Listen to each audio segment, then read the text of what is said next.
जो सनातन संस्कृति है उसकी ही शरण में आएंगे और उसकी, क्योंकि ये हमारी अपनी संस्कृति। একটি নির্বাচন, কোটি কোটি মানুষ ভোট দিল, একটি দল সরকার গঠন করলো, হঠাৎ করেই সব বদলে গেল, সরকার পড়ে গেল। প্রশ্ন একটাই, নির্বাচনের ফলাফল বদলালো নাকি বদলে গেল রাজনীতির হিসাব?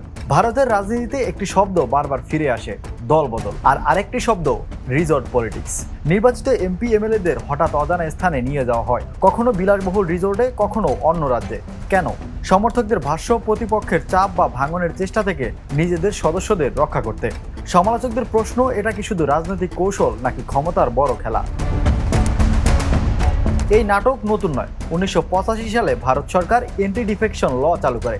উদ্দেশ্য ছিল একটাই, যেন নির্বাচিত জনপ্রতিনিধিরা সহজে দল বদলে সরকারের ভাগ্য নির্ধারণ করতে না পারেন।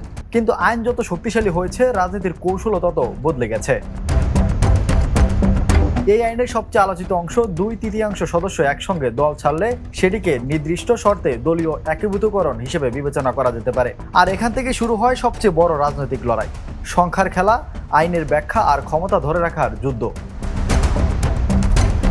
এরপর সিদ্ধান্ত কার? স্পিকারের। কিন্তু এখানেই শুরু হয় আরেক বিতর্ক। বিরোধীদের অভিযোগ, অনেক সময় সিদ্ধান্ত নিতে বিলম্ব হয়, যা রাজনৈতিক সমীকরণ বদলে দিতে পারে। অন্যদিকে ক্ষমতাসীনদের বক্তব্য, প্রতিটি মামলায় সাংবিধানিক ও আইনি দিক খতিয়ে দেখতেই সময় লাগে। বছরের পর বছর ধরে বিভিন্ন রাজ্যে একই প্রশ্ন উঠেছে, দলবদল কি আদর্শের পরিবর্তন নাকি ক্ষমতার নতুন অঙ্ক? অনেক সময় অর্থ বা রাজনৈতিক প্রভাবের অভিযোগও ওঠে। তবে গুরুত্বপূর্ণ বিষয় হলো, এসব অভিযোগের সবগুলো আদালত বা তদন্তের মাধ্যমে প্রমাণিত হয়নি। তাই অভিযোগ আর প্রমাণ দুটিকে আলাদা করে দেখা জরুরি। শেষ পর্যন্ত সবচেয়ে বড় প্রশ্ন রয়ে যায় ভোটারের কাছেই। মানুষ একটি দলকে ভোট দেয়, কিন্তু নির্বাচনের পর যদি সেই দলের প্রতিনিধিরাই অন্য রাজনৈতিক শিবিরে চলে যান, তাহলে কি ভোটারের রায় একই থাকে নাকি বদলে যায় গণতন্ত্রের বাস্তবতা?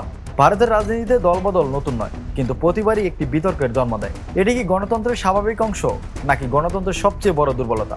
উত্তরটি এখনো বিতর্কের বিষয়। আর সেই বিতর্কই ভারতের রাজনীতিকে আজও করে রেখেছে বিশ্বের সবচেয়ে নাটকীয় গণতন্ত্রগুলোর একটি।